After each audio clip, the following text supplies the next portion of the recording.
Makago asobole kumutwala wa ewe eyo boda je wamuwa Bambi complainant wa fono yali taina chainza kusubiriza eri omuvubuka ono kuba yakwata ne boda nagimuwa namugamba munaye genda otandika okukola naye nga ate ekigendererwa ky'omwami ono kyali kyakupasula ate mukyala wa makagano kubanga omulimu yagwina gye yali abeera wadde yalimba nti aze Kampala kunoonya mulimu yali abeera muno mu Kampala era nga ayina omulimu gwakola wabula olw'ekigendererwa kye yasalawo abeere mu maka g'omwami ono ne bamuwa ne boda ey'okuvuga n'atandika okukola ku nsimbi nga complainant waffe Bambi azibye amaaso talina kyalaba bamuzanyira ku bwongu yalowooza omukodomi mutuufu nnyo mwako ku boda namwone kadi yayo ningimonti atandika yine nga omuyembera z'ekibuga byonna byakwekwasa ayagala afune time nani ne Rusi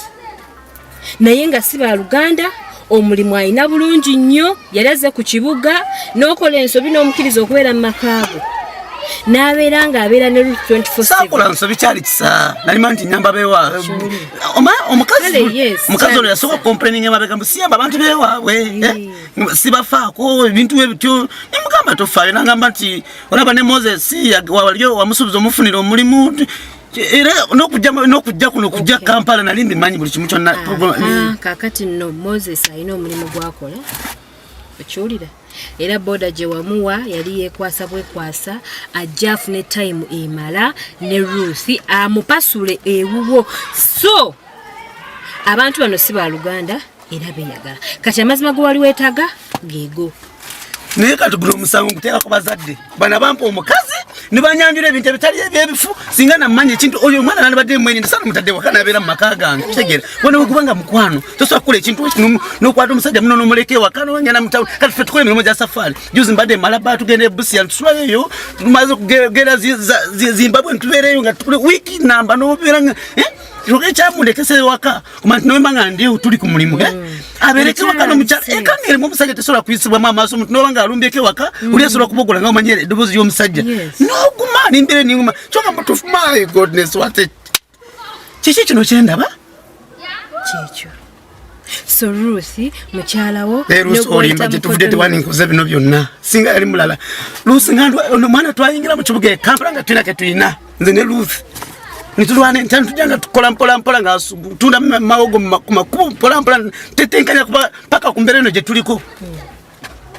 Ruth oli onimbye nnyo mwana onimbye nnyo nekiro sikikkiriza ndaba tokikiriza ngenda kutwala Ruth gyali ne mukodomi we bino ebintu nimala kubikakasa leero wajja kufa omuntu ninkakasa bino ebintu bituufu wajja kufa omuntu ngenda kutwalayo Dennis abantu bano okugambe bavaako waka ne bagenda mu lodge essaawa yakakati baliwa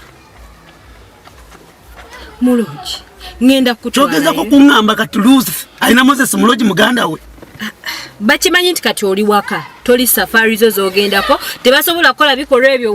waka so bafunye time egenda wa muloji kyekikuyisiza munnange ba investigators bange bakoze omulimu gwabwe inkuyise bakutwale okole ki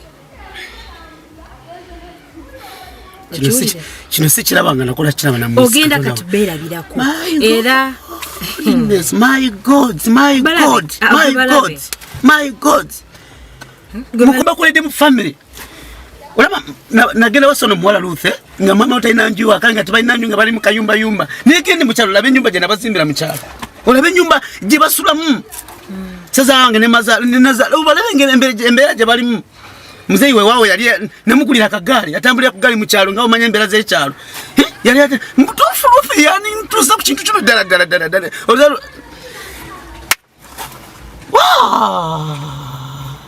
kino sikirabangako kikyo kirabye era ogenda kirabira ku maaso njagala omukubira essimu singa nategeera bino ebintu sandigeze mu Kalondozi tenyambeko wakati bino bimazeemu n'amaanyi wakati ono omwana tasobola kusigala mu nsi nange nga wendi nga kulwaki nga kuba kitasigalamu naye gwomanyi ompuleko buli nze olabika gwe tomanyi asigale nga kuba kitasigalako ogenda mukolaki ku luno olwaleero amateeka ga Bayibuli ngenda kumenyako limu nze ngenda kukulaga oba nfa nange ninfa kwakatiri ono omwana nagenda muwasa muwala ono we namusanga ntwekebeza bulungi omusaayi kino si kirabanga ko kuva olwaleero. Moses gwe natwalanga muganda wange waka buli kyayagala ng'amuwa buli kimu ng'amuwemera ali abwerere asulira bwerere byonna saagala mmanya buli kimu ngamba nti ndabirira omuntu owange Moses. So ngekyo tugenda okukola nze right now kati naba clients bengenda okwasaganya ngenda kukwasaganya ne mukyala Florence ali awo bwe ndowooza bamulabyeko yagenda okutwala ku scene omukyala amwita Florence ne ba cameraman ne ba bouncer abafu okay bakutwalewo obeerabireko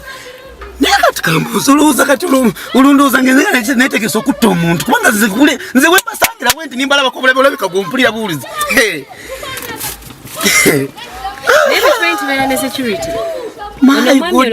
ono omwami olowooza akolayo ki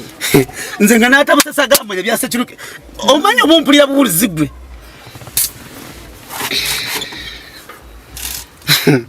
bananga